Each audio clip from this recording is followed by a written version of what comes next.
Nizamabad rural కాన్స్టిట్యున్సీలోని Indalwai రేంజ్లో మరి అంచన్పల్లి లోల మెల్లారెడ్డిపల్లి సంబంధించినటువంటి ఏరియాలో బీట్లో మరి దగ్గర 34 ఎకరాలలో 25,000 చెట్లు, అది కూడా 22 రకాలు. దాంట్లో చాలా రకాల మొక్కలు ఉన్నాయి. మద్ది, తుమ్మ, ఇవన్నీ వేప, తర్వాత పండ్ల చెట్లు అన్నీ కూడా ఉన్నాయి. ఇవాళ ఇక్కడ ఈ వన మహోత్సవంలో భాగంగా పాల్గొని మరి చెట్లు నాటడం జరిగింది. సో వీళ్ళు చెప్తా ఉన్నారు, ఈ వర్షాకాలంలో ఇవన్నీ కూడా నాటుకొని మనం కాపాడుకుంటే భవిష్యత్తులో మంచి పెద్ద వృక్షాలుగా మారుతాయని చెప్పి అంటూ ఉన్నారు. చాలా సంతోషం. ఇవాళ ఏంటంటే పర్యావరణ సమతుల్యాన్ని కాపాడవలసిన అవసరము ప్రభుత్వం మీద ఉంది. మరి గతంలో ఉన్నటువంటి టీఆర్ఎస్ ప్రభుత్వము ఏందది ప్రోగ్రాం చేసింది వాళ్ళు, అర్థహారంలో చేస్తే మరి ఎన్నిసార్లు 5 సార్లు పెట్టిండ్రు, 5 సార్లు చెట్లు వాళ్ళు ఎండిపోవడము ఏదో రకంగా అది కొంత అనుకున్నంత రిజల్ట్ రాలేదు. నేను ఒకటే వీళ్ళందరినీ కూడా నేను కోరుకునేది ఏంటంటే ఇవాళ నాటిన మొక్క వృక్షమైనప్పుడే దానికి ఫలితం ఇస్తుంది. కాబట్టి ఇవన్నిటిని కూడా కాపాడుకోవాల్సిన బాధ్యత మనందరి మీద ఉంది.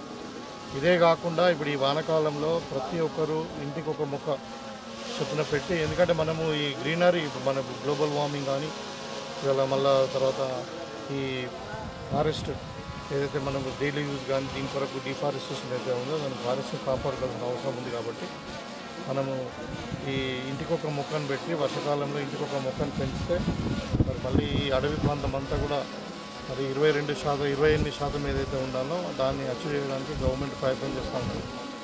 సో తప్పకుండా ఈ ప్రోగ్రాం అందరూ కూడా విజయవంతం చేయాలని చెప్పి ప్రతి ఒక్క పౌరుని కోరుకుంటూ మరి వాళ్ళు చాలామంది ఇంకా అక్కడక్కడ ఈ అటవీ ప్రాంతంలో కొన్ని చెట్లు నరకడం కానీ ఇదంతా చేస్తాను. దాని మీద కూడా మా ఆఫీసులో చెప్పడం జరిగింది.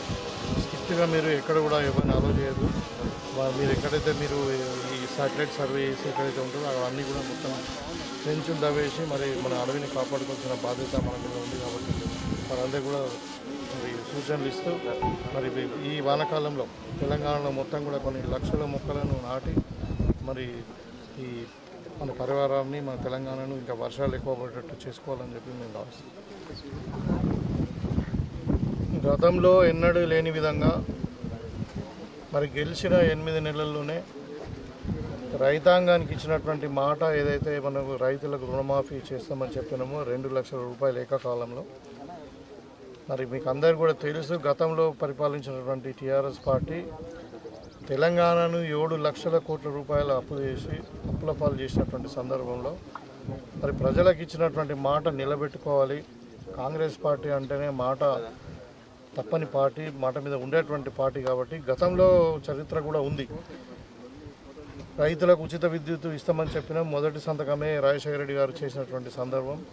1 లక్ష రూపాయల రుణమాఫీ కూడా ఏకకాలంలో చేసినటువంటి సందర్భం గతంలో కాంగ్రెస్ పార్టీలో రాజశేఖర రెడ్డి గారి నాయకత్వంలో జరిగింది. ఇది ఇంకా స్పెషల్ ఏంటంటే ఇది ఒక చరిత్ర. నిజంగా చెప్పాలంటే ఒక చరిత్ర.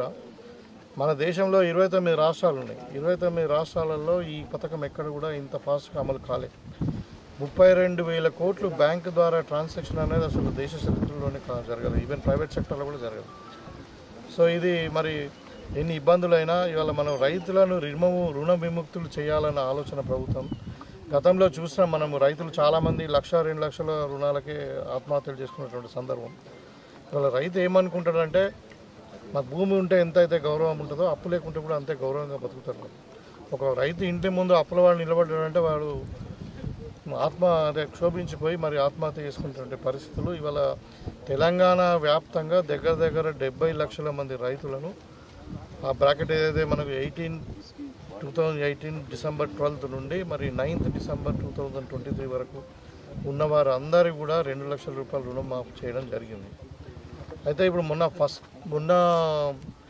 1 లక్ష వరకు ఒకసారి చేయడం జరిగింది. ఇప్పుడు ఈ ఫస్ట్ 30th లోపల మళ్ళీ 2 లక్షల రూపాయలు, ఆగస్టు 15th లోపల 2 లక్షల రూపాయలు రుణమాఫీ చేస్తాం. అయితే ముఖ్యంగా మీకు మీ పత్రికల ద్వారా నేను తెలియజేసానంటే చాలామంది రైతులు అక్కడక్కడ కొంచెం మాఫ్ కాలేదు, ఇంకేదో ఇబ్బందులు ఉన్నాయని అంటూ ఉన్నారు.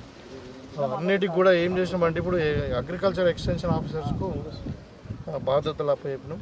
సో వాళ్ళకు ఒక యాప్ డౌన్లోడ్ చేసుకొని ప్రతి అగ్రికల్చర్ ఎక్స్టెన్షన్ ఆఫీసర్కి ఒక యాప్ ఇచ్చారు. దాంట్లో మీ ఆధార్ కార్డులు ఫీడ్ చేసి చూస్తే మీకు ఏ కారణం చేత నీకు లోన్ ఆగిపోయిందన్నది తెలుస్తుంది.